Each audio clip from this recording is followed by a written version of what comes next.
மு.க. ஸ்டாலின்னா முத்துவேல் கருணாநிதி ஸ்டாலின் அப்படின்னு சொல்லலாம், முதுகெலும்பு உள்ள களப்போராளி ஸ்டாலின் சொல்லலாம்.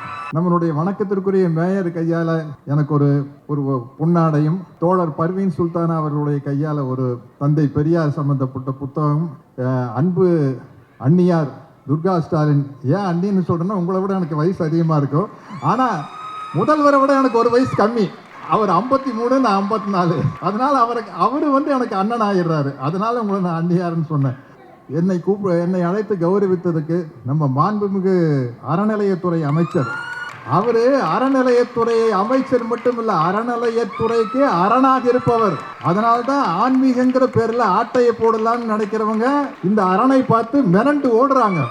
அப்படிப்பட்ட அமைச்சர் நமக்கு தமிழ்நாட்டு அறநிலையத்துறைக்கு மிகவும் பாதுகாவலர். அவர் ஒரு காவல்காரன். அவர் நான் அமைச்சர்னு சொல்ல முடியாது. சூரிய மகள் விருது பெற்ற அனைவருக்கும் என்னுடைய மனமார்ந்த வாழ்த்துக்களை முதலில் தெரிவித்துக் கொள்கிறேன். சூரிய மகள் அந்த ஸ்டாச்சுவில் பார்த்தீங்கனால கையில் ஒரு புத்தகத்தோடு நிற்கிறாங்க. ஏன்னா தந்தை பெரியார் சொன்னார், பெண் விடுதலை வேண்டும் என்றால் பெண்கள் கிட்ட இருக்கிற கரண்டையை பிடிங்கிட்டு கையில் புத்தகத்தை கொடுங்கன்னு சொன்னார். அது இங்கே அழகா இருக்குது. இது நிச்சயமா தமிழ்நாடு முதலமைச்சர் மாண்புமிகு மு.க. ஸ்டாலின் அவர்கள். மு.க. ஸ்டாலின்னா முத்துவேல் கருணாநிதி ஸ்டாலின் அப்படின்னு சொல்லலாம்,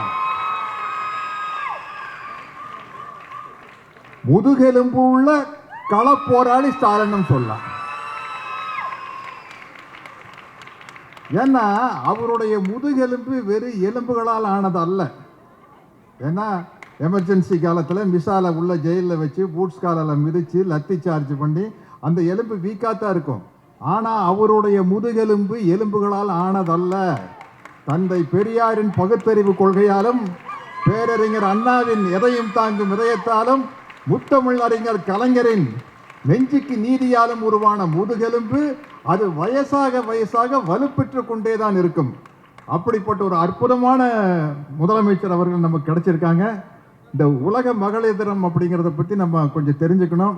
இப்போ அது என்னன்னா, அது ஒரு செலிப்ரேஷன் மாதிரி ஆயிடுச்சு. பெண்கள் உரிமைக்காக போராடி ஐரோப்பாலையும் அமெரிக்காலையும் நியூயார்க்லையும் மிகப்பெரிய போராட்டம் நடத்தி, எப்படி மே தினம் மாதிரி கிளாரா ஜெட்கின் அப்படிங்கிற ஒரு புரட்சிகரமான ஒரு பெண்மணியின் தலைமையில் நடந்த ஒரு போராட்டத்தின் காரணமாக ஆண்களுக்கு சமமான உரிமை எல்லா வகையிலும் வேண்டும் என்று போராடி பெற்ற தினம்தான் மகளிர் தினமாக இன்று உருவெடுத்திருக்கிறது.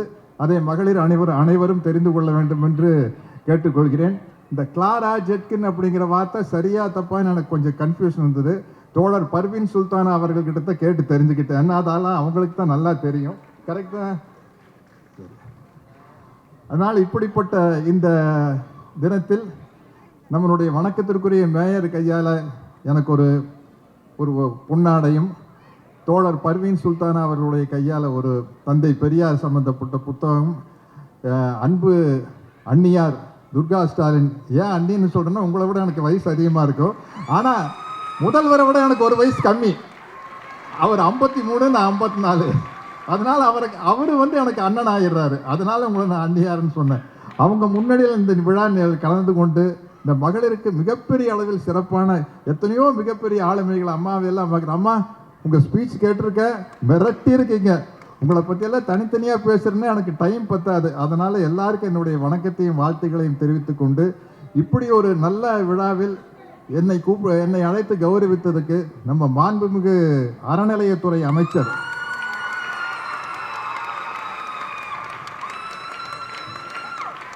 அவரு அறநிலையத்துறை அமைச்சர் மட்டுமில்ல, அறநிலையத்துறைக்கு அரணாக இருப்பவர்.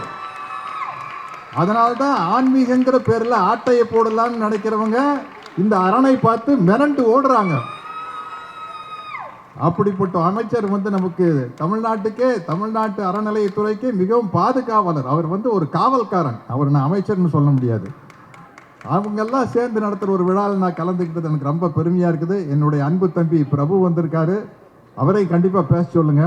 அவர் இப்போ இருந்த அப்ளிகேஷன் போட்டிருக்காரு, எப்பா என்னை பேச வைக்காதீங்கப்பா, எனக்கு பதிலாக அண்ணன் பேசிக்குவாரு, நான் விருது வழங்கிட்டு போகிறேன்ட்டு விடாதீங்க. ஏன்னா முத்தமிழறிஞர் கலைஞர் அவர்களும் மாபெரும் நடிகர் திலகம் அவர்களுக்கும் இருக்கிற நட்பு எல்லாருக்கும் தெரிஞ்ச விஷயம். அவருக்கு என்னை விட இன்சிடென்ட்ஸ் நிறைய இருக்கும் கலைஞர் குடும்பத்தை பற்றி பேசுறதுக்கு. இப்படி ஒரு நல்ல வாய்ப்பை நல்கிய அனைவருக்கும் நன்றியோடு வணக்கத்தை கூறி விடைபெறுகிறேன்.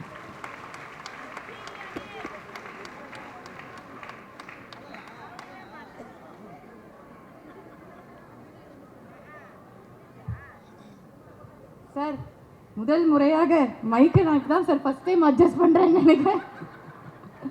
நன்றி சார்.